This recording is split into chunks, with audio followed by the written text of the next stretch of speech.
বলার নেই আছে সেটা অনেক কিছু বলা কিছুই না বলা থাকলে কমপক্ষে দাঁড়িয়ে কমপক্ষে একবার লাস্ট একটা সালাম দিলে মানে ভালো সালাম আলাইকুম সালাম অর্থ কি আসসালামু আলাইকুম মানে অর্থ কি আল্লাহ তোমার উপরে শান্তি না সব কিছু পছন্দ করি আমরা অ্যানসারে কি বলি ওয়ালাইকুম আসসালাম যে তোমার উপর সেই জিনিসটা তো বিদায়ী সাথীরা আমার মনে হয় প্রত্যেকেরই কমপক্ষে একটা সেন্টেন্সও বলা উচিত আজকের দিনে বলেছো সবাই বলো বলবে বলবে না কি হলো কিছু বলার নেই কমপক্ষে একবার ভালো আচরণ করেছো খারাপ আচরণ করেছো স্যারদের সঙ্গে ছোটদের সঙ্গে আর কারোর সঙ্গে কমপক্ষে ক্ষমা তো চেয়ে নিতে পারবে দাঁড়িয়ে কিছু না হলে কমপক্ষে ক্ষমা তো চেয়ে নিতে পারবে দাঁড়িয়ে তোমাদের ক্ষমা চাওয়া ব্যাপারও নেই তোমরা তো সেরকম কিছু ভুল করেছো নাকি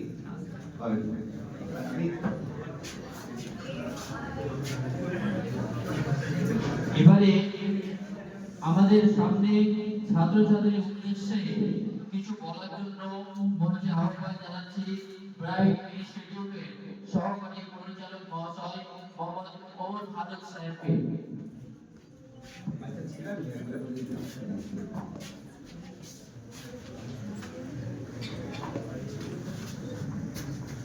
আমি একটু লিখে তোকে দিতে সরি হ্যাঁ অনেক বক্তা অনেক স্যার অনেকে স্যার আমরা অনেক কিছু বলেছে তোমরা হয়তো কিছু বলেছো তো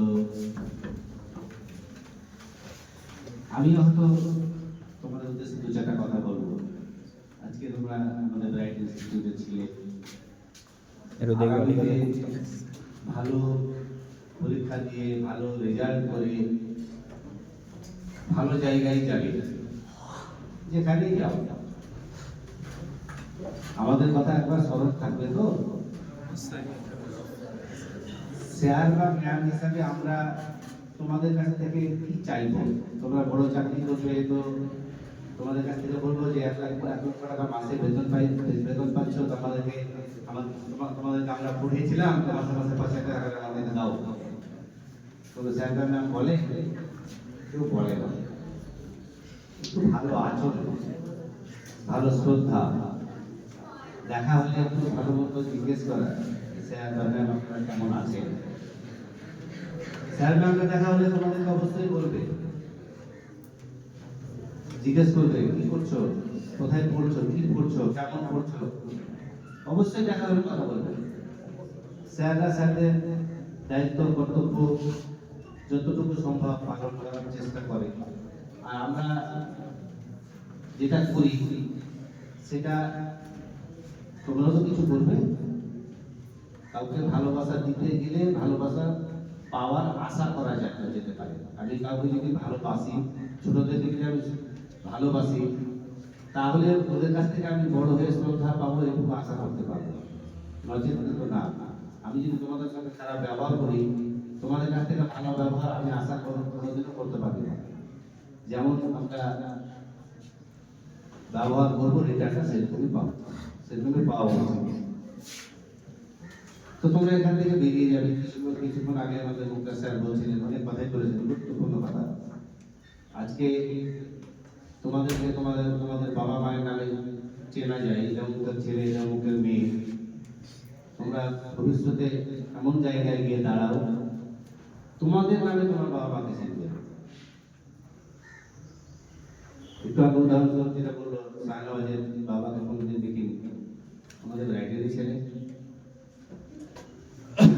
ডাক্তারি পড়ছে এতদিন গ্রামে হয়তো বলতো এটা অমুকের ছেলে এখন যদি বাবাকে দেখে বলবে ছেলের নাম দিয়ে বলবে যে শাহনওয়াজের বাবা যে ডাক্তারি চান্স পেয়েছে তো তোমরাও জীবনে এমন কিছু করো যেন তোমাদের নামে তোমাদের বাবা মাকে চেনা যায় এই জিনিসটা তোমাদেরকে লক্ষ্য রাখতে হবে এখান থেকে বেরিয়ে যাও, যেখানে যাও ভালো করে লেখাপড়া করো, তোমাদের আচরণটা যেন ঠিকঠাক থাকে। কারণ মানুষ যখন ছোট থেকে মানুষ হয়, বাচ্চা থেকে যখন শিশুরা মানুষ হয়, মায়ের কাছ থেকে সবকিছু পাই।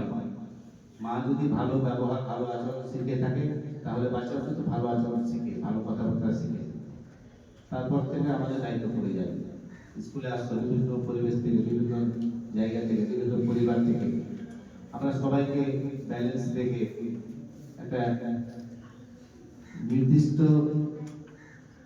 গণ্ডির মধ্যে রেখে তোমাদের সবকিছু চেঞ্জ করার, পরিবেশের কি আচরণ ছিল কি ছিল সবকিছু চেঞ্জ করার, আলাদা করে তৈরি করা আমরা চেষ্টা করেছি। সেটা তোমাদের আচরণ কতটা ঠিক করতে পেরেছি, তোমাদের ব্যবহার কতটা ঠিক করতে পেরেছি, সেটা একটা কোশ্চেন মার্ক থেকে যাবে তোমাদের কাছ থেকে যখন কোনো খারাপ আচরণ অন্য কেউ দেখবে তখন। যদি তোমরা পরীক্ষা হলে গিয়ে সেরকম আচরণ করো, বলবে এটা প্রত্যেকে এসে কোন স্কুলের ছাত্র, ব্রাইটের ছাত্র, তাহলে ব্রাইটের নামটা আগে আসবে। তো সেরকম কোনো আচরণ করো না, লেখাপড়া করো।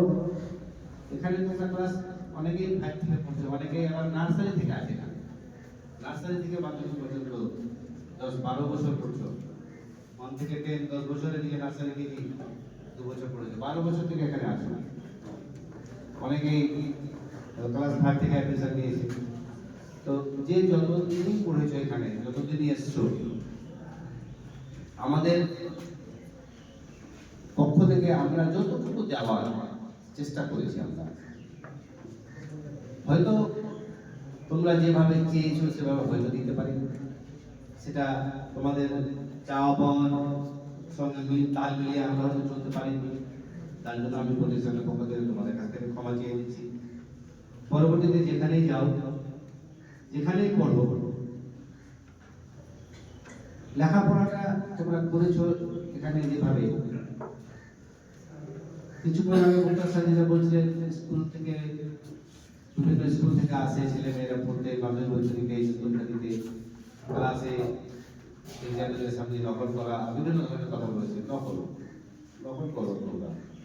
আমরা কিন্তু নার্সারি থেকে ব্রাইট বেশি, আমি আদার্স স্কুলের কথা বলতে যাবো না, আমাদের নার্সারি থেকে তোমরা যারা লেখাপড়া করেছো বা পরবর্তীতে যারা ভর্তি হয়েছো, এখন পর্যন্ত আমাদের স্কুলে নকল করে কেউ নকল করবে, নকল করে পাস করবে, এই চিন্তা ভাবনা কিন্তু আমাদের স্যারদের কোনোদিন মাথায় আসেনি। কেউ নকল করবে বা করতে দেব, ছেলে মেয়েদের কোনোদিন এই সেন্সটা আসেন যে নকল করতে পারে।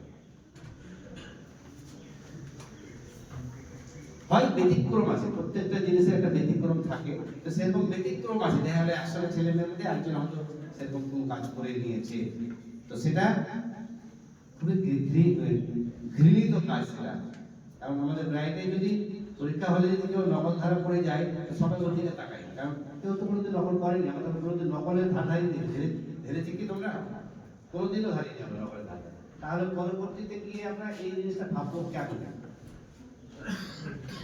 আজকে তুমি নিজের ক্ষমতাতে লিখে 80% পেলে, কেউ যদি নকল করে তোমার থেকে 2% বেশি পেয়ে যায়, 5% বেশি পেয়ে যায়, তোমার মন খারাপ করার কিছু নেই। হয়তো সাময়িক মন খারাপ হবে, সাময়িক মন খারাপ হতে পারে কি যে ও তো আমার মতো লেখাপড়া ছিল না, আমার মতো ছিল না, আমি তো ক্লাসে ভালো করতে অনেক ভালো রেজাল্ট করতাম, অনেক ভালো ক্লাসে পারফরমেন্স ছিল আমার, কিন্তু মাধ্যমিকে আমার থেকে 2% 5% নম্বর বেশি পেয়ে গেছে। সেটা নিয়ে সাময়িক একটা মন খারাপ হতে পারে, কিন্তু মন খারাপ করার কোনো দরকার নেই। কারণ তুমি যখন বিভিন্ন কম্পিটিশন পরীক্ষাতে বসবা, সেখানে নকল করার যাওয়ার কোনো অবকাশ থাকবে না, তখন নিজের ক্ষমতাতে তোমাকে লিখতে হবে। অতএব ভবিষ্যৎটাকে ভেবে তোমাকে বর্তমানটাকে রেডি করতে হবে। তো তোমরা যাও। এবার অনেক সময় হয় কি, একটা কথা যে সঙ্গদোষের লোহাব আছে। আমাদের মাধ্যমিক পরীক্ষার সময় দেখা যায়, এইচএস পরীক্ষার সময় দেখা যায়, যখন পরীক্ষা হল থেকে বেরিয়ে গাড়িতে উঠলো ছেলে মেয়েরা, গাড়ি জানলা থেকে বডি বের করে দিয়ে কাগজ ছিঁড়ে ফেলতে চললো, নকল ফেলতে চললো। এরকম ঘটনা, জঘন্য ঘটনা আমাদের ব্রাইটে ঘটেছে লাস্ট পরীক্ষাতে। লাস্ট বলে ইনল পরীক্ষাতে, যেটা তোমরা নকল করনি, কিন্তু মানুষের ভালো কাজকে অনুকরণ করতে হয়, অনুসরণ করতে হয়, খারাপ কাজকে অনুকরণ করতে হয়। কেউ যদি চুরি করে তাকে দেখে আমি চুরি করতে শিখবো কি?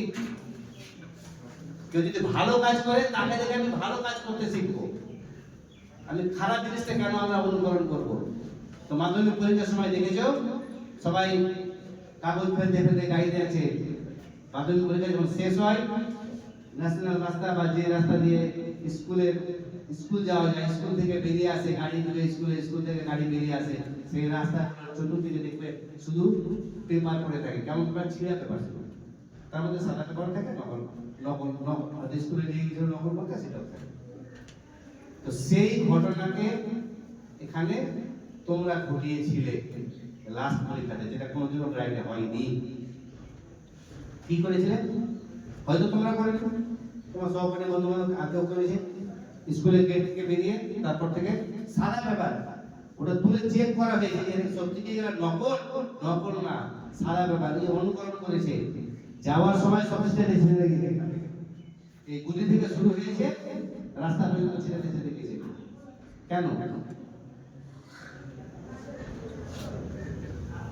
তোমরা আমি আগেই বললাম তোমরা করনি, তোমাদের সহপাঠীরা করেছে, ভাই বন্ধুরা করেছে, নিজের ক্লাসে কেউ করেছে।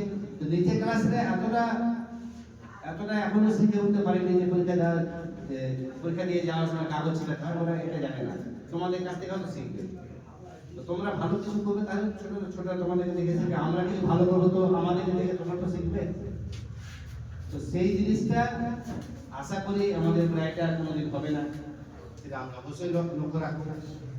কিন্তু তোমাদের ক্ষেত্রে বলছি যে পরীক্ষা দিয়ে যখন বেরোবে তোমরা তোমাদের মতো করে যাবে, তোমাদের মতো করে আসবে। আদার্স স্কুল থেকে একটা স্কুলে সেন্টার পড়ে, একটা স্কুলে তো সেন্টার পড়ে না, বিভিন্ন স্কুল থেকে সেন্টার পড়ে। এবার দেখা গেছে ব্রাইটে তোমরা যারা পড়ছো, এখান থেকে মাধ্যমিক দিবে 30-31 জন। তো তোমাদের রেজিস্ট্রেশন আছে সুজাপুর হাই স্কুলে। তো সুজাপুর হাই স্কুল থেকে তোমরা যাচ্ছ, সুজাপুর হাই স্কুল থেকে তো আরো 100 ছেলে মেয়ে যাবে। তোমরা করলে না, আদার্স ছেলে মেয়ে করলে, স্যার ওরাও তো করছে, ওরা কি করছে তোমাকে দেখে লাভ নেই। তোমরা ব্রাইট থেকে কিছু একটু মনে রেখো। পরবর্তীতে হয়তো যারা ব্রাইটে এবার নিউট্রেন যারা আছে তারা হয়তো রেজিস্ট্রেশন সুজাপুর হাই স্কুলে করা হয়েছে। যারা 9-এ উঠেছে আর 9-এ রেজিস্ট্রেশন আশা করি আর আদার্স স্কুল থেকে করতে হবে না, আমাদের স্কুল রেজিস্ট্রেশন করার মতো ক্ষমতা পেয়ে গেছি। মাধ্যমিক আমাদের স্কুল থেকেই দিবে। এই স্কুলটা পাইনি, মিশনের সঙ্গে যেহেতু আমাদের সিলেবাস টাই আপ আছে, হ্যাঁ, তো ব্রাইট মিশন সেটা পেয়ে গেছে, যেটার নাম হচ্ছে গয়েশবাড়ি ব্রাইট ইনস্টিটিউট। তো সেই জিনিসটা যেন তোমাদের মধ্যে দেখতে না পাবে। নকলের ব্যাপারে যেটা বলছিলাম যে তোমরা নকল করনি, অনেক সময় নকল নিয়ে যায় সকলে, সবাই তো নিয়ে আছে। আমি আগেই বললাম যে কারো ভালো জিনিসটা তোমাকে ফলো করার চেষ্টা করো, কারো খারাপ জিনিস কেন তোমরা ফলো করবে, খারাপ জিনিসকে কেন অনুকরণ করবে, ভালো অনুকরণ করো। তো তোমরা চেষ্টা করো নিজের ক্ষমতাকে লিখে আসবে, যেরকম তোমরা পড়েছো তার প্রতিফলন তোমাদের জীবনের একটা প্রথম পরীক্ষা বলা যায়। এরপরে তো যারা আসবে তারা হয়তো মাধ্যমিক হবে কিনা, সেমিস্টার সিস্টেম চলে আসছে। তো যাই হোক, তোমরা পরীক্ষা দিচ্ছ, ভালো করে পরীক্ষা দাও। পরীক্ষা দিয়ে এখান থেকে বেরিয়ে আদার্স ভালো স্কুলে পড়বে, যেখানেই পড়ো, হ্যাঁ, যেন তোমাদের আচরণ, তোমাদের লেখাপড়া, তোমাদের সব কিছু দেখে যেন কেউ জিজ্ঞেস করে যে এই ছেলেটা কোন স্কুল থেকে এসেছে, বা তোমাকে যেন স্যাররা জিজ্ঞেস করে যে দাঁড়া তো তুমি কোন স্কুলে পড়তে লাগে। তো ব্রাইটে পড়তাম, তাহলে ব্রাইট সম্পর্কে একটা ধারণা আসবে যে ব্রাইটের স্যাররা বা ম্যামরা ছেলে মেয়েদেরকে সেরকম কিছু শিক্ষা দিয়েছে ক্লাসে, দেখলে বোঝা যায় যে এরা ভদ্র ছেলে, এরা ভদ্র মেয়ে। তো সেই অভদ্রামি করলে তোমাদের সঙ্গে সঙ্গে আমাদেরও বদনাম হবে, সেটা যেন কখনো না বলা হয়, সেটা অবশ্যই চেষ্টা করবে।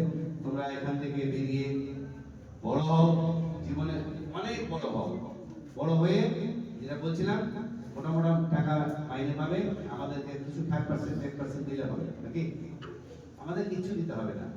দেখা হলে একটু হাসি মুখে কথা বলো, দেখা হলে একটু সালাম নিও, আমরা একটু চাইবো। আর আমরা স্যার হিসাবে তোমাদেরকে যতটা কড়া শাসনের মধ্যে রাখার চেষ্টা করেছিলাম। পৃথিবীতে দুটো জিনিস, একটা জিনিস মনে রাখবে যে দুটো লোক পৃথিবীতে নিঃস্বার্থে ছেলে মেয়েদেরকে ভালো উপদেশ দেয়, ভালো কথা বলে। দুটো লোক। একটা হচ্ছে কি নিজের বাবা মা। নিজের বাবা মা যখন ছেলে মেয়েদেরকে আদেশ করে, উপদেশ দেয়, ভালো কথা বলে, পড়তে পড়তে বলে, কোথাও যেতে নিষেধ করে, সেটা একমাত্র তোমাদের ভালোর জন্য বলে, একমাত্র নিঃস্বার্থ ভাবে। বাবা মা আর একজন হচ্ছে স্কুলের টিচার। টিচাররা তোমাদের ভালোর জন্য সব যত কথা বলে তোমাদের ভালোর জন্য বলে। তোমাদের শিক্ষা বেশি করে নিবা, বেতন বেশি পাবা, তোমাদের বেতনের অংশীদার আমরা হবো, ভাগ করে নিব, সেটার জন্য কখনো বলে না। আর পক্ষান্তরে তোমরা কি করো বা ছেলে মেয়েরা কি করে, যখন তুমি একটা খারাপ জায়গায় পৌঁছে গেছো, তোমাকে ঠিক করার জন্য তোমার গার্জেন বারবার বলছে, স্কুলের স্যাররা বলছে, তুমি সেখান থেকে বেরিয়ে আসতে পারছো না, তখন কি মনে হবে জানো? পৃথিবীতে যত লোক আছে সবচেয়ে আমার শত্রু হচ্ছে আমার স্যার আর আমার বাবা মা। এই জিনিসটা তোমার মনে হবে। তোমার ভালোর জন্য যখন কেউ বলতে যাবে নিঃস্বার্থ ভাবে, দুটোই লোক, সেটা হলো এক স্কুলের শিক্ষক বা স্যার বা ম্যামরা, দ্বিতীয় হচ্ছে তোমার পিতা মাতা, মা বাবা। তোমরা যখন সেই জিনিসটা বুঝতে পারবে না, তখন ভাববে কি আমার সবচেয়ে শত্রু হচ্ছে আমার বাবা মা আর আমার স্যার। সেটা বুঝবে কখন? একটা সময়, একটা নির্দিষ্ট একটা সময় আসবে যখন বুঝবে না আমার বাবা মা আমার স্যাররাই ঠিক ছিল, তখন আমার ব্রেনটাকে খেয়ে নিয়েছিল। একটু আগে মেয়েরা এসে গান গাইলো, এই দোস্তানা। এই গানটার যদিও বা গানের কথা, গানটার অতিরিক্ত মূল্যবান কথা আছে, সবগুলো খুবই গুরুত্বপূর্ণ কথা, যে আমাদের এই দোস্তি যেন কোনোদিন না থাকে। মরে যাবো তবুও দোস্তি ছুটবে না, সব কিছু ঠিক আছে। কিন্তু এই যে দুটো লোক বললাম না, মা বাবা আর শিক্ষক, অনেক সময় বন্ধুও তোমার শত্রু হতে পারে, হিংসা করতে পারে। বন্ধু অনেক সময় হিংসা করতে পারে। কি পরীক্ষাতে যদি বেশি নম্বর পেয়ে যাও, যদি কম পেয়ে যায়। আমি নিজের কথা বলছি, আমার সঙ্গে আমার যে ক্লাসমেট ছিল, ভালো ছিলেন, নিঃসন্দেহে ভালো। পরীক্ষা হলে আমি একটা অঙ্ক পারি না মানে পারছি না। ওকে জিজ্ঞেস করলাম যে এই অঙ্কটা একটু দেখান আমাকে। হ্যাঁ, তুই যদি আমাকে বেশি পেয়েছিস, তো বলাটা স্বাভাবিক, খুব কাছের বন্ধু। কিন্তু পরীক্ষা হলে একটু চিন্তা ভাবনাটা আলাদা। কি তুই যদি আমার থেকে বেশি পেয়ে নিস, যদিও বা দুজনে সমান পেয়েছিলাম, ওই একটা অঙ্ক ওর থেকে একটু হেল্প নিয়ে দুজনে 100 পেয়ে গেছে, সমান পেয়েছি, আলাদা জিনিস। তো এই যে যতই বন্ধু বান্ধব থাকুক, কিছু স্বার্থ হয়তো থেকে যেতে পারে, কিন্তু ওই দুটো লোকের কোনোদিনও কোনো স্বার্থ থাকে না। সেটা হচ্ছে একটা বাবা মা আর একটা শিক্ষক শিক্ষিকা। তো শিক্ষক শিক্ষিকা এবং বাবা মা যেটা বলে একমাত্র তোমাদের ভালোর জন্যই বলে। এই কথাটা যদি কেউ মেনে নিতে পারে, আমার মনে হয় না সে কোনোদিন পথভ্রষ্ট হবে, কোনোদিনও হতে পারে না। কিন্তু আমরা যখন পথভ্রষ্ট হয়ে যাই, খারাপ পথে চলে যাই, আমাদেরকে যে যতই বলুক তার কথা শুনি না। হ্যাঁ, আমি যে পথে খারাপ পথে চলছি, আমাকে আমার বন্ধু সহযোগিতা করছে, আর কেউ সহযোগিতা করছে, আর কেউ সহযোগিতা করছে, কিন্তু সবচেয়ে বাধা দিচ্ছে কে? স্যার। বাবা মা বাধা দিচ্ছে, বাবা মা পাচ্ছে না, স্যারকে ডেকে নিয়ে চলে আসছে, স্যার এসে বুঝাচ্ছে। হ্যাঁ, তো সব থেকে পৃথিবীর সব থেকে আমার দুশ্মন হচ্ছে আমার বাবা মা আর আমার স্যার। এক সময় এরকম জিনিসটা মনে হতে পারে, হয়, এটাই বাস্তব। তোমরা বড় হও, তোমরা স্যার হও, তোমরা বাবা মা হও, তখন তোমরা এই জিনিসটা বুঝতে পারবে যে না, স্যাররা ঠিক বলেছিল, ফারুক স্যার এই কথা ঠিক বলেছিল। তো এই জিনিসটা মাথাতে রাখবে। দুনিয়ার সব কিছু মিথ্যা হতে পারে, কিন্তু বাবা মার ভালোবাসা কোনোদিনও মিথ্যা হতে পারে না। দুনিয়ার সমস্ত মানুষের ভালোবাসায় কিছু স্বার্থ থাকতে পারে, কিন্তু বাবা মার ভালোবাসার কোনো স্বার্থ নেই, নিঃস্বার্থ ভালোবাসতে পারে বাবা মা। সেরকম বাবা মায়ের মতো আমরা হচ্ছে দ্বিতীয় বাবা মা। শিশুদের ক্ষেত্রে স্কুলে যদি ভর্তি করাই, বাচ্চাদের সেকেন্ড প্যারেন্টস হচ্ছি আমরা। অতএব বাবা মাকে যেমন আমরা গুরুত্ব দিয়ে থাকি, সেই গুরুত্বটা যেন আমরা ভবিষ্যতে পাই, এটুকুই আশা করব।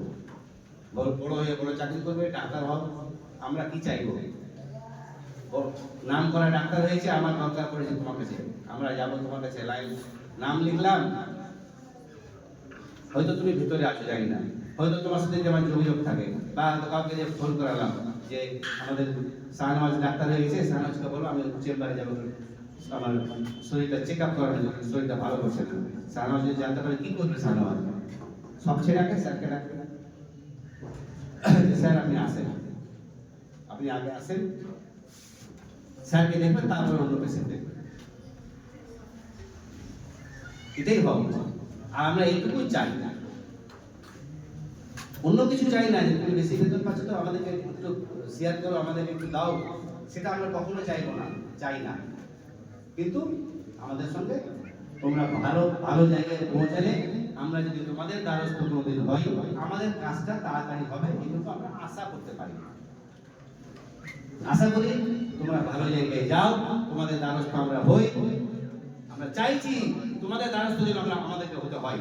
আমরা যে জায়গায় আছি তোমরা আমাদের থেকে বড় জায়গায় যাও। আমিও বুক খুলে বলতে পারবো যেটা আমার ছাত্র, এটা আমার ছাত্রী, আমরাও কিছু দ্রব্য শিখেছি, ও নিজে শিখেছে, পড়েছে, আলাদা কথা। কিন্তু আমিও ওর যে আজকে ব্যারিস্টার হয়েছে, ডিএ হয়েছে, এসডিএ হয়েছে, আর কিছু হয়েছে, তার পেছনে আমারও বিন্দু মাত্র কিছু অবদান আছে। আমি দুটো অক্ষর শিখেছিলাম, এটুকু যেন আমরা বুক খুলে বলতে পারি। ওবেদুল্লাহ স্যার বসে আছে এখানে তোমাদের। ওবেদুল্লাহ স্যার চলে যেতে মালদা মেডিকেল কলেজ আউটডোরে ট্রিটমেন্ট করার জন্য মাঝে মাঝে দরকার পড়তেই পারে কারণ। তো Malda medical college private section আর সরকারি হসপিটালের মধ্যে একটু আমাদের মধ্যে মতবিরোধ আছে। কি প্রাইভেট স্কুল আর সরকারি স্কুল, যেমন সরকারি স্কুলে লেখাপড়া ভালো হয় না বলে প্রাইভেট স্কুলে আমরা পড়ছি, গার্জেন আমাদেরকে পাঠাচ্ছে। তো সরকারি হসপিটাল আর বেসরকারি হসপিটালের মধ্যে এরকম কিছু পার্থক্য আছে, কিন্তু ডাক্তার তো ওখানে কোয়ালিটি ডাক্তার আছে না, পাস করে এসে পড়ে এসে ডাক্তার, সে কোয়ালিটির ডাক্তার আছে। চিকিৎসা কোর্সের আলাদা জিনিস। সরকারি স্কুলে কোয়ালিটির টিচার আছে, পড়াচ্ছে না, পড়ানোর মতো মানসিকতা নেই, সেটা আলাদা জিনিস, কিন্তু কোয়ালিটি তো আছে। তো সেই হিসাবে আমাদের সঙ্গে যেতেও পারে। তো ওবেদুল্লাহ স্যার বাইরে যেহেতু টিকিট করতে হয়, তো 2 টাকা না 5 টাকা করে টিকিট করতে হয় মেডিকেল কলেজে, টিকিট করে লাইনে দাঁড়িয়েছিল। তো ওখানে অনেক সময় কি সিনিয়র স্যারদের সঙ্গে জুনিয়র ডাক্তারও স্যার পাশে বসে, যেটা কলেজের একটা নিয়ম বা লেখাপড়ার সিস্টেম একটা, যে 1 বছর 2 বছর 3 বছর ক্লাস করলো, তারপর থেকে ডাক্তাররা নিজেদের কাছে বসায় প্র্যাকটিক্যালের জন্য। তো সেই প্র্যাকটিক্যালে হলো আমাদেরই স্টুডেন্ট জুনিয়র ডাক্তার হিসাবে ছিল। যখন গেটটা খুলে স্যারকে দেখতে পেয়ে সঙ্গে সঙ্গে দৌড়েছে বলছে, স্যার আপনি আসেন আগে। ওবেদুল্লাহ বলছে আমি নিজেও বুঝতে পারছি না যেটা আমার কোন স্কুলের বাচ্চা, এতগুলো স্কুল আছে, তো একে কখন পড়ে বড় হয়েছে, ছোট তো পড়েছে, বড় হয়েছে, চেহারা চেঞ্জ হতেই পারে। বলছে আমি তখন পর্যন্ত বুঝতে পারলাম না এটা কে। স্যার আপনি আসেন আগে স্যারকে ডেকে স্যারের ট্রিটমেন্টটা করালো, সিনিয়র ডাক্তারকে বললো এটা আমার স্যার।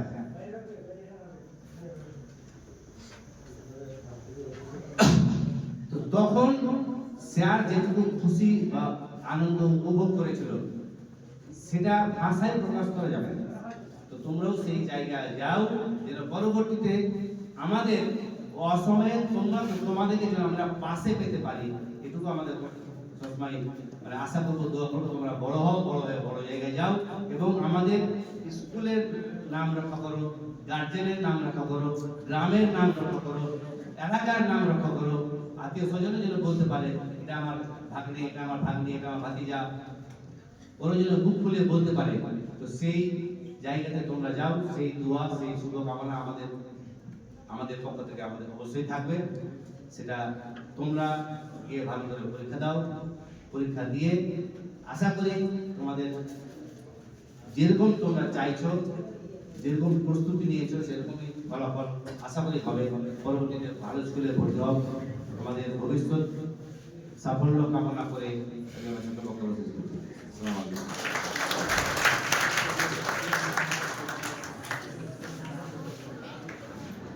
অসংখ্য ধন্যবাদ স্যারকে ওনার অসামান্য বক্তব্য পরিবেশন করার জন্য। বিদায়ী ছাত্রছাত্রীদের উদ্দেশ্যে একটা কথা বলবো যে 27 তারিখ, সামনে 27 তারিখ ব্রাইট মিশনে অ্যাডমিশন টেস্ট এক্সাম আছে। আগামী 27 তারিখ ব্রাইট মিশনে অ্যাডমিশন টেস্ট এক্সাম আছে। তার জন্য তোমাদের ফর্ম দেওয়া হবে, তোমরা ফর্ম ফিল আপ করবে এবং অবশ্যই পরীক্ষা দিতে যাবে। ভর্তি হওয়া না হওয়া পরের কথা, কিন্তু পরীক্ষা অবশ্যই দিতে যাবে।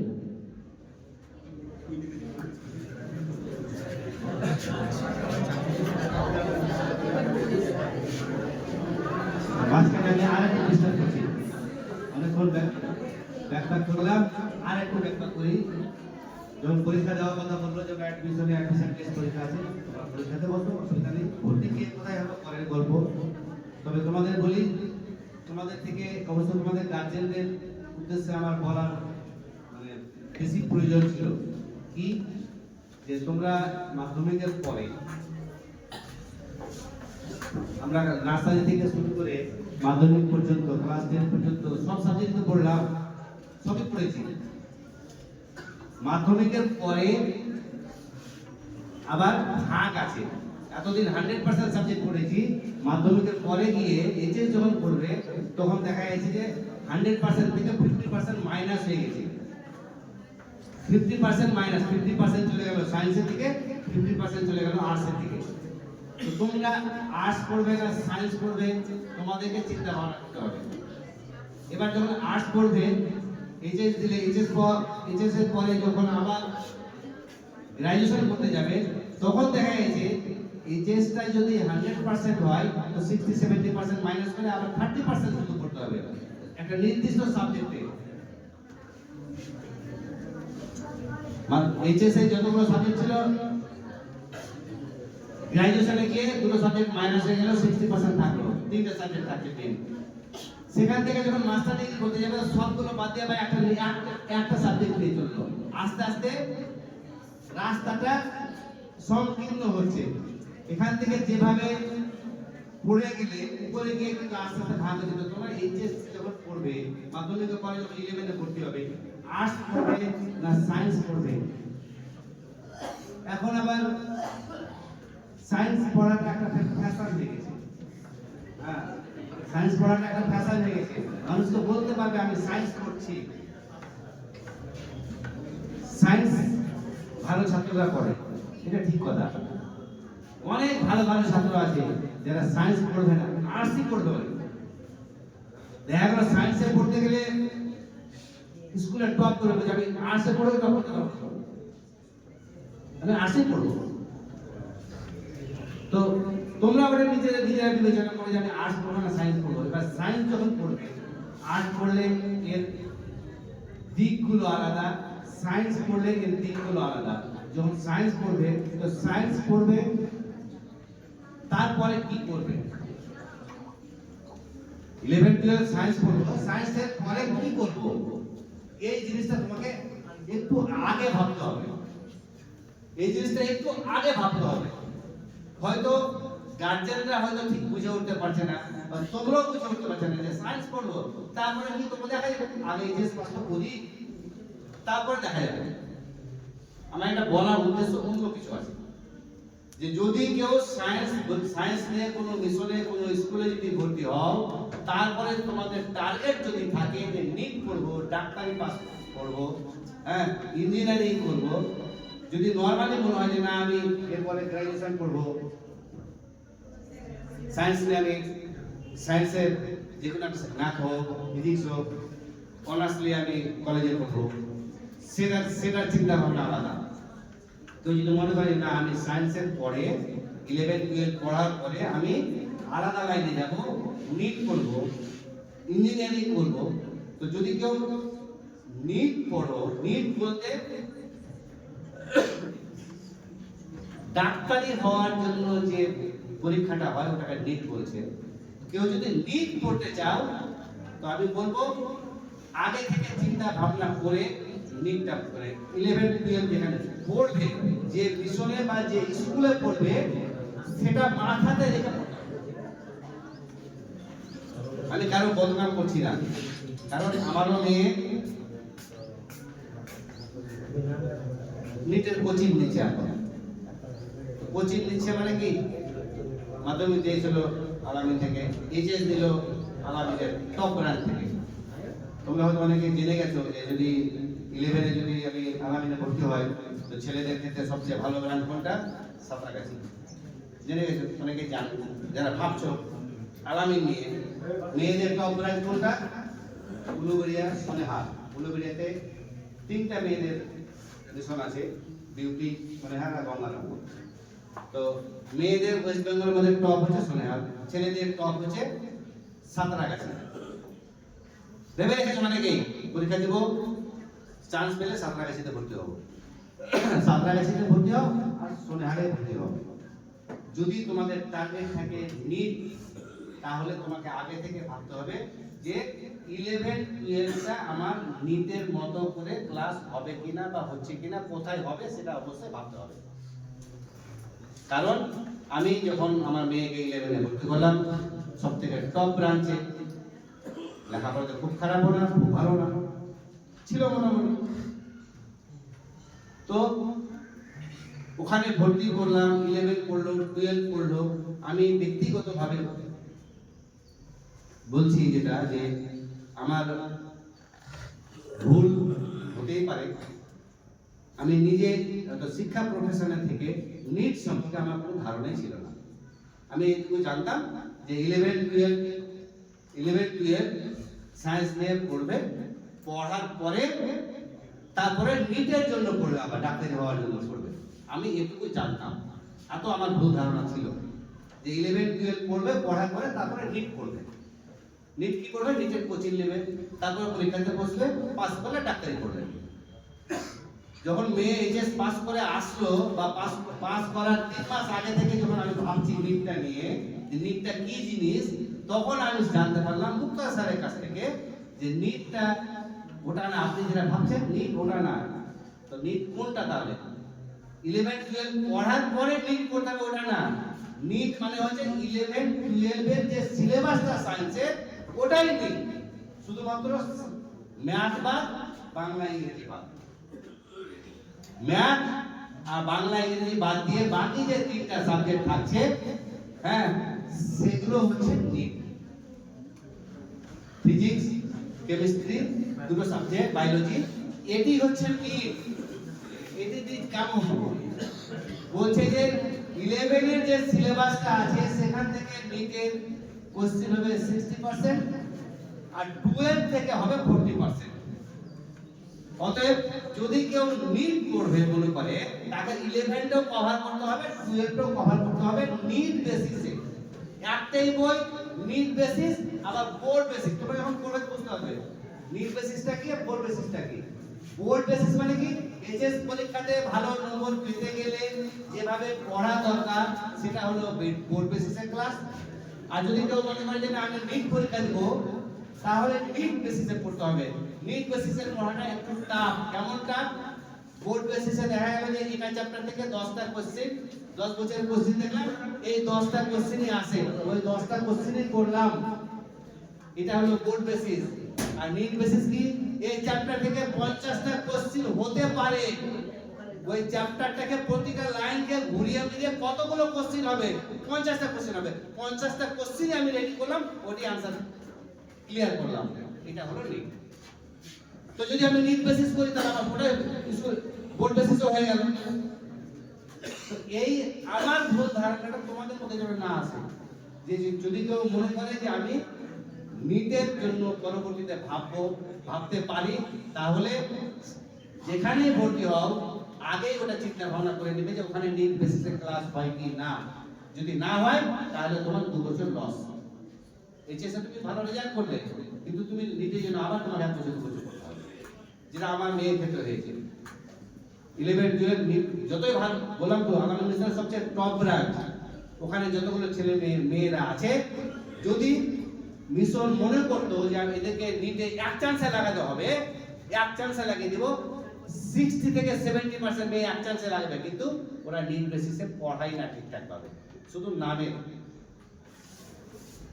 ব্রাইট মিশনে গত বছর দুটো মেয়েকে নিট বেসিসে পড়েছিল, ওরা চেয়েছিল যে আমরা 1 চান্সে যেন আমরা নিট ক্র্যাক করতে পারি, 1 চান্সে আমরা ডাক্তারি পড়বো। আমার এইচএস এর রেজাল্ট খারাপ হোক ভালো হোক আমার দেখার দরকার নেই।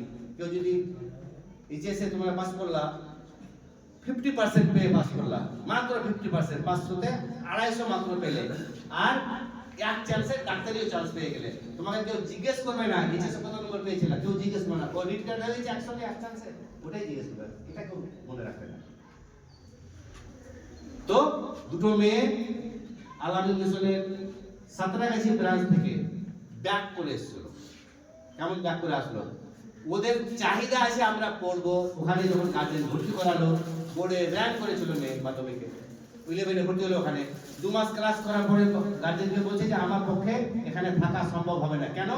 আমি যেভাবে চাইছি, আমি যেভাবে পড়তে চাইছি, আমি আগাতে চাইছি, আমি আগাতে পারছি না, ওদের সঙ্গে তাল মিলিয়ে মিশন যেভাবে পড়াচ্ছে এভাবে পড়লে আমার হবে না, তুমি আমাকে এখান থেকে নিয়ে চলো। গার্জেন ওখান থেকে নিয়ে আসলো, নিয়ে আসতে 3 মাস পেরিয়ে গেল, 3-4 মাস পেরিয়ে গেল, রেজিস্ট্রেশন হয়ে গেল। মুক্তার স্যারের সাথে গার্জেন কথা বললো, গার্জেনকে মুক্তার স্যার একটাই আশ্বাস দিয়েছিল যে আপনি যখন ওখানে পড়াবেন না, রাখতে চাইছেন না, মেয়ের আপনার চাহিদা বেশি, যে চাহিদা অনুযায়ী মিশন দিতে পারছে না, তো আপনি যদি আমার প্রতি ভরসা করেন, ব্রাইট মিশনের নিট নেই, আপনি নিয়ে আসেন আপনার ছেলে, আপনার মেয়ের জন্য আমি নিটে ব্যবস্থা করব। ওখান থেকে আফরিন, যেটা সাইন বোর্ড প্রোটেকশন, আফরিন আসলো। যখন আফরিন আসে, ওর সঙ্গে ভর্তি হয়েছিল বীরভূমের আরেকটা মেয়ে। ওর গার্জেনের বক্তব্য হচ্ছে এই গার্জেনকে যে আপনি আপনার মেয়েকে ভালোর জন্য এখান থেকে নিয়ে যাবেন, আপনার মেয়ে যেখানে যাবে আমার মেয়ে সেখানেই যাবে। দুটো মেয়ে এখানে এসে ভর্তি হলো, 11-12 বোর্ড বেসিসে ক্লাস করেনি, ওরা নিট বেসিসে পড়েছে। ওদের দুজনের জন্য, আর সাহানামা যে আমাদের এখানকার যে ছেলেটা, হ্যাঁ, ও 11-12 ওখানে মিশনে পড়েছে, এইচএস পাস করার পরে ও বলছে স্যার যখন নিট করাবেন তো আমিও নিট পড়বো, স্যার আমাকে চান্স দেন, আমিও পড়বো।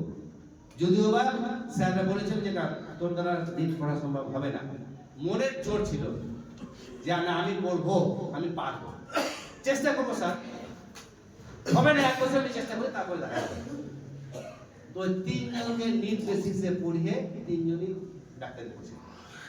তো 11-12 এইচএস এর রেজাল্ট হলো, তারপরে নিট দিল, নিটের রেজাল্ট হলো, একবারে ডাক্তারি পড়ছে।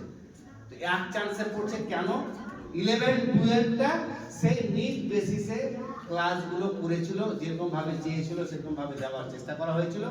সেই সূত্রে তোমাদেরকে বলছি, যদি তোমরা পরবর্তীতে 11-12 যারা সায়েন্সে পড়বা, যদি তোমাদের চিন্তা ভাবনা থাকে যে আমরা নিট পড়বো, তাহলে যেই মিশনে যেখানে ভর্তি হও, আগে এটা খোঁজ নেবে যে ওখানে নিট বেসিসে ক্লাস হয় কি না।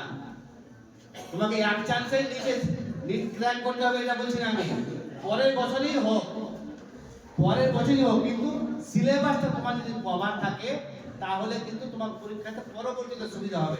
আমার মেয়ের ক্ষেত্রে যেটা অসুবিধা কি, 9 মাস চলছে এইচএস এর পরে এসে মিশনে দিয়েছি, ব্রাইট মিশনে দিয়েছি, 9 মাসে এখনো ওই সিলেবাস কভার হয়নি। স্যারদের সাথে কথা বললাম, বলছে আর 15 দিন লাগবে সম্পূর্ণ 11-12 সিলেবাসটা কভার করতে। তারপরে 2 বছর নিট বেসিসে ক্লাস হয়নি, 9 মাস থেকে শুধু 11-12 এর ক্লাসতে কমপ্লিট করছে, মানে সিলেবাসটা কভার করছে। তো ওর পক্ষে কতটা টাফ হচ্ছে। এবার তোমরা যদি 11-12 যদি নিট বেসিসে করে রাখো, তাহলে তোমাদের পক্ষে পরবর্তীতে অনেক সহজ হয়ে যাবে। তো আমার বলার উদ্দেশ্য, যদি পরবর্তীতে তোমরা সেই চিন্তা ভাবনা নিয়ে যদি সামনে এগাও, তাহলে যেই মিশনে, যেই স্কুলে, যেখানে ভর্তি হও, এটা মাথাতে রাখবে যে ওখানে আমি নিট বেসিসে কিছু পাবো কি না, এটা মাথা থেকে ভর্তি হবে। ধন্যবাদ। ধন্যবাদ।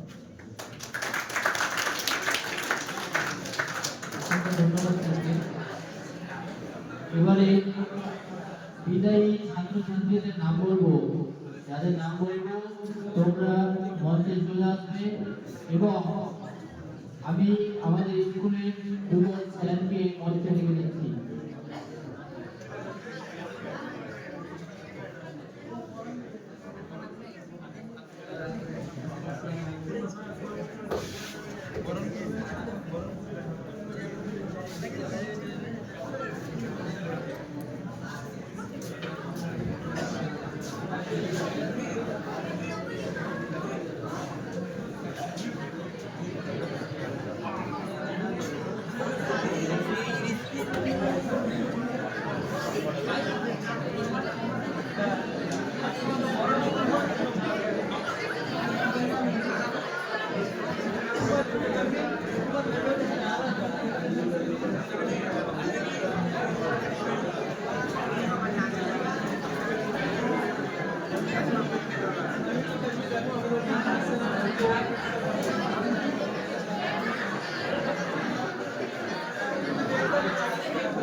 এমডি ফরহাদ ইকবাল,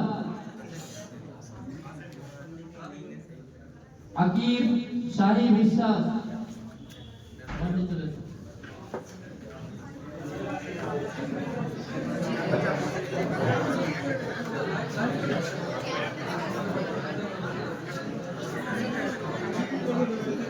আমি উত্তরীয় প্রদানের জন্য আমাদের জালালপুর ব্রাইট ইনস্টিটিউটে ভারপ্রাপ্ত প্রধান শিক্ষক মহাশয়কে স্টেজে রাখি।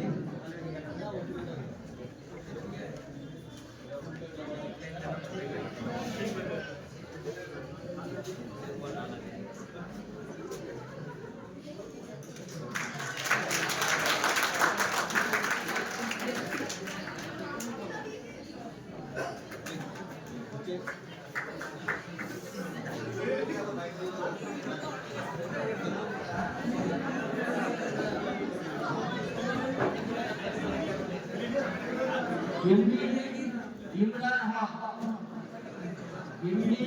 হককে উত্তরীয় প্রদান করবেন সুজাপুর ব্রাইট স্কুলের ভারপ্রাপ্ত প্রধান শিক্ষক নাজিব বিশ্বাস স্যার।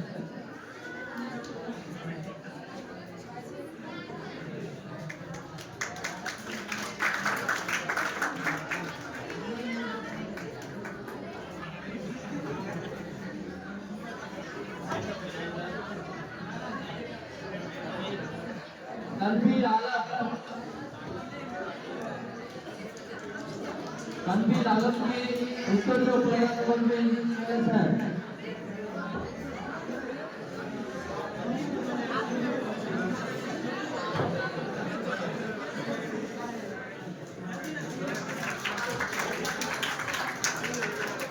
আসিফ আক্তার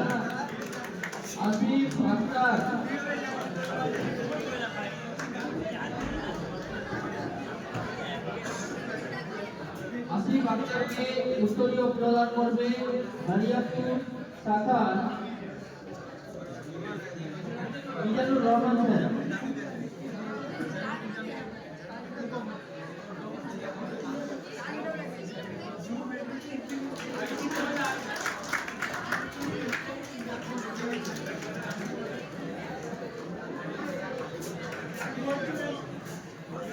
আব্দুর রহমানকে উত্তরীয় প্রদান করবে চাষপাড়া বিভাগের ভারপ্রাপ্ত প্রধান শিক্ষক নওশাদ স্যার।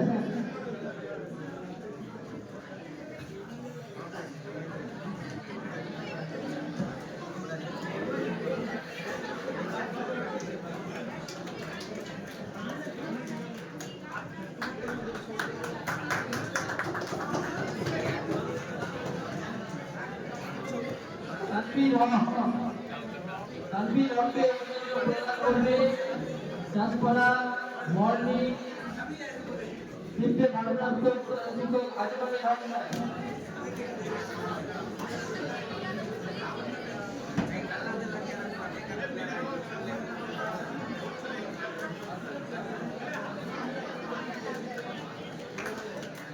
এমডি ফাইল অমিতাভ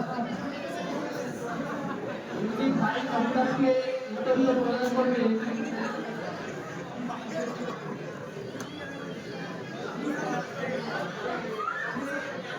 ছাত্রদের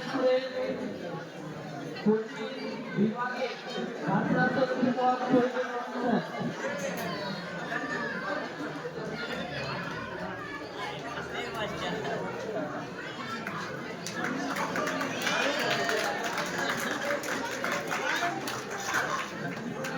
জমিল আক্তারকে উত্তরীয় প্রদান করবে সোনালী চন্দ্রপুর বর্ধমান আমিনুল হোসেন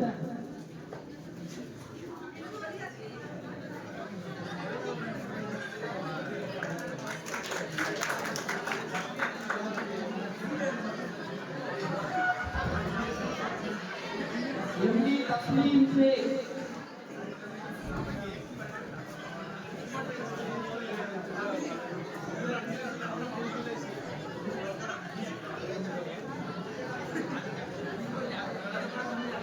তসলিম শেখকে উত্তরীয় প্রদান করবেন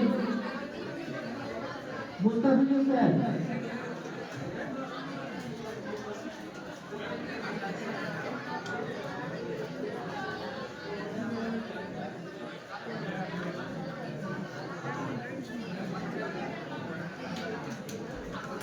আরমান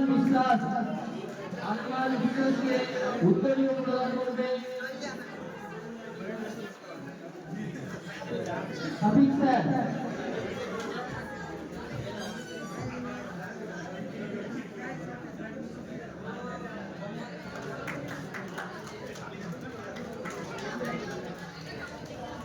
এমডি আসিফুল হককে উত্তরীয় প্রদান করবে শরীফুল স্যার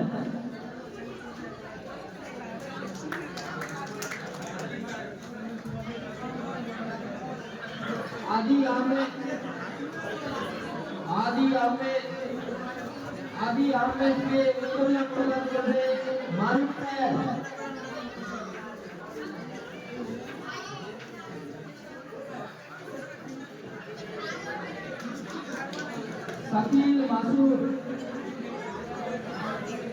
শাকিল মাসুদকে উত্তরীয় প্রদান করবে কামাল স্যার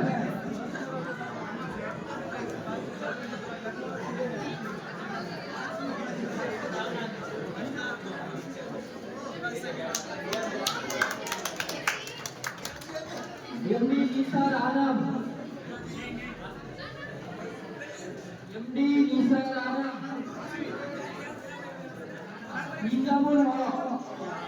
ইনজামুল হককে উত্তরীয় প্রদান করবে মুস্তাফিজুর স্যার ইতিহাস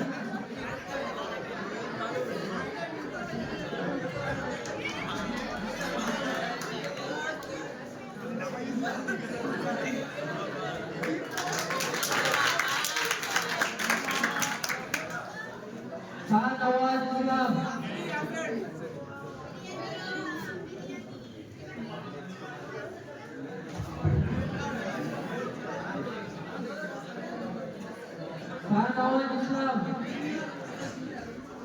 এমডি আরমান আলম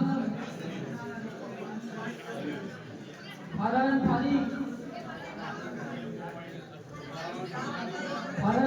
ফারিককে উত্তরীয় প্রদান করবে নাইম স্যার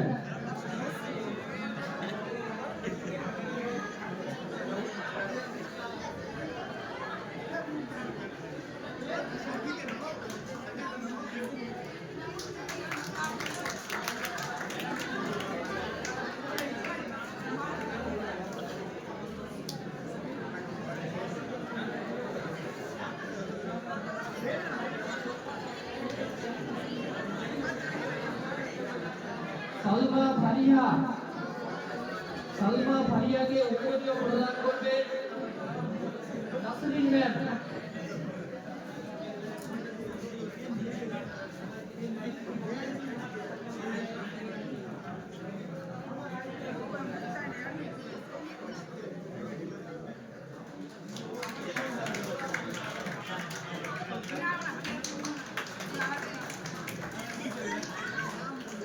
नेहा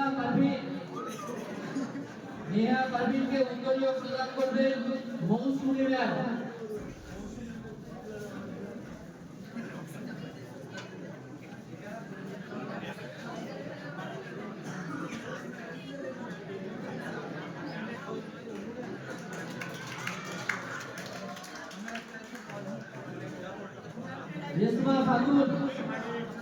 রেশমা খাতুনকে উত্তরীয় প্রদান করবেন জাহিদা ম্যাম।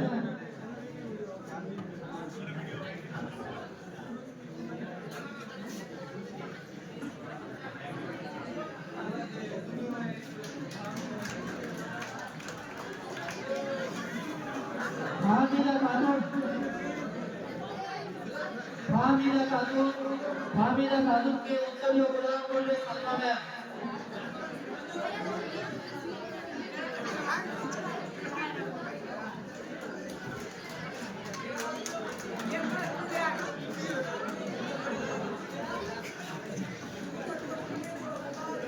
মোয়াইমিনা পারভিনকে উত্তরীয় প্রদান করবেন সালমা ম্যাম। সকলে হাততালি দেবে। হ্যাঁ,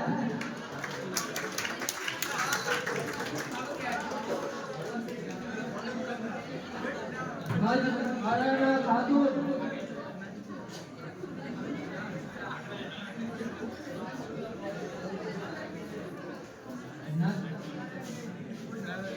নাজফারানা খাতুনকে উত্তরীয় প্রদান করবেন ওয়াসিমা ম্যাম।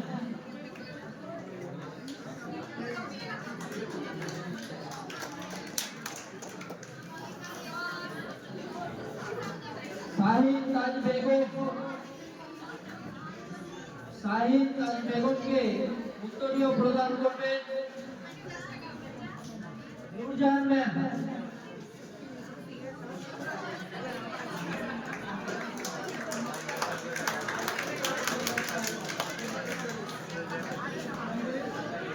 ফারহানা ইয়াসমিনকে উত্তরীয় প্রদান করবেন ফেরদৌসী ম্যাম।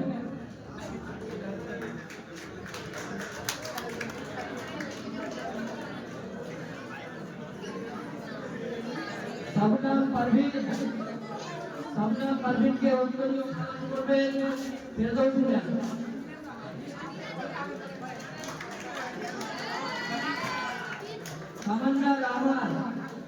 তামান্না রহমানকে উত্তরীয় প্রদান করবেন নূরজাহান ম্যাম।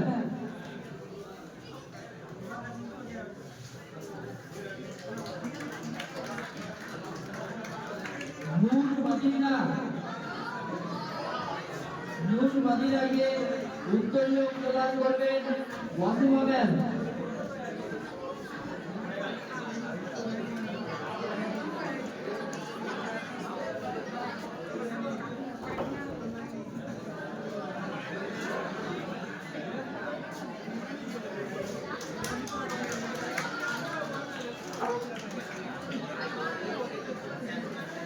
শারমিন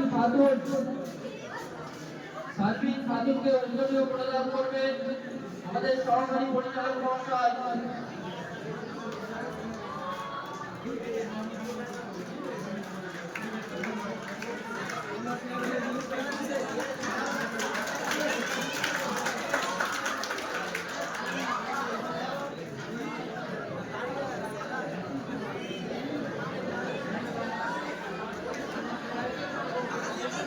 তোমাদের প্রত্যেকের ব্যাগে একটা করে ম্যাপ দেওয়া আছে, ম্যাপটা অবশ্যই দেখবে।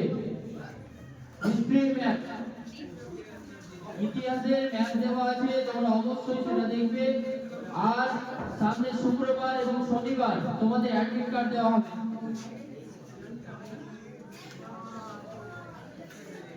এই সেশনে জানুয়ারি মাস পর্যন্ত বেতন কমপ্লিট করে দেবে, তারপরে অ্যাডমিট কার্ড নিয়ে চলে যাবে। শুক্রবার এবং শনিবার জানুয়ারি মাস পর্যন্ত বেতন ক্লিয়ারেন্স লাগবে।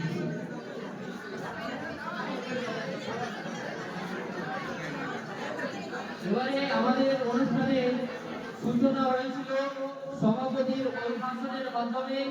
এবার আমাদের অনুষ্ঠানের পরিসমাপ্তিও ঘটবে সভাপতি বক্তব্যের মধ্যে দিয়ে। সভাপতি মহাশয়কে সেই আসন থেকে অনুরোধ করছি।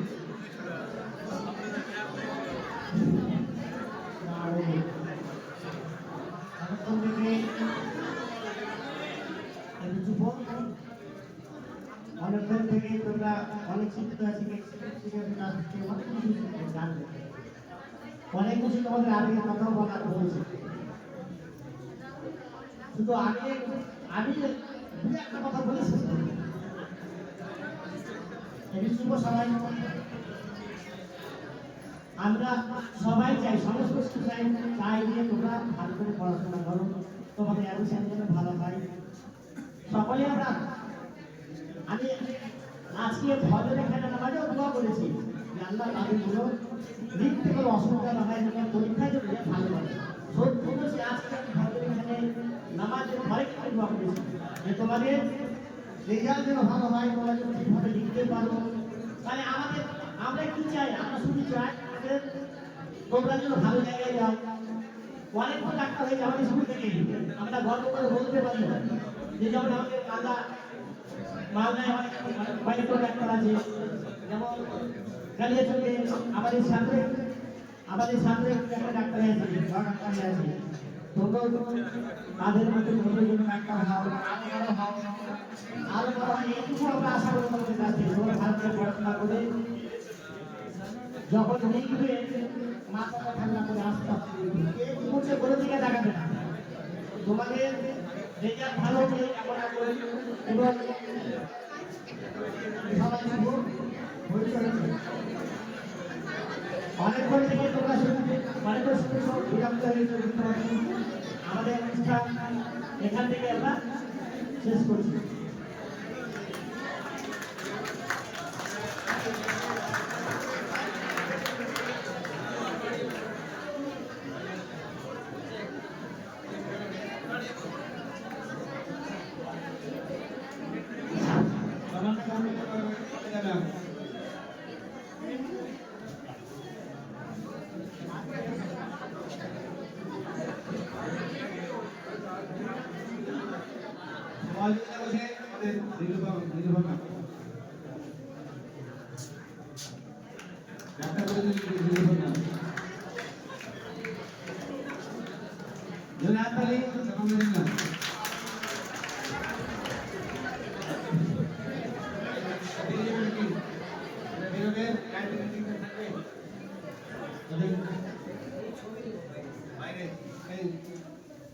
ক্যান্ডিডেট থেকে বলছি যে তোমরা